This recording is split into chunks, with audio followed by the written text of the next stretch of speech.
KONI Kota Palembang siap menggelar Pekan Olahraga Kota Palembang 2018 yang akan berlangsung 11 sampai 18 November 2018. Ali Yudin Asral, Ketua Harian KONI Kota Palembang mengatakan, sebanyak 18 kecamatan di Kota Palembang menyatakan ketersediaannya untuk mengikuti ajang ini. Sebanyak 2.000 atlet siap menjadi yang terbaik. Dengan memainkan 20 cabur, jumlah peserta ini mengalami peningkatan sebesar 10% dibandingkan Porkot sebelumnya.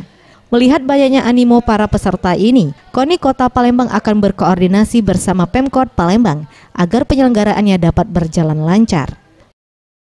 Kecamatan, sebanyak 18 kecamatan Kota Palembang seluruhnya ikut serta dalam pelaksanaan Pekan Olahraga Kota ke-10 tahun 2018. Dan alhamdulillah target kita setelah bertemu dengan Bapak Wali Kota adalah 2.000 peserta termasuk pelatih dan kontingennya, maka ini sudah selesai. Jadi kita sekarang update terakhir untuk atletnya saja ada 1.903.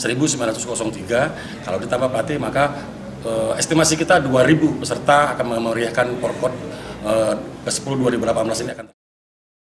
KONI Kota Palembang akan mulai melakukan pembinaan atlet muda yang nantinya disiapkan untuk mengikuti PON 2020 dengan melakukan program pemusatan latihan secara bertahap. Tim Liputan Sriwijaya TV.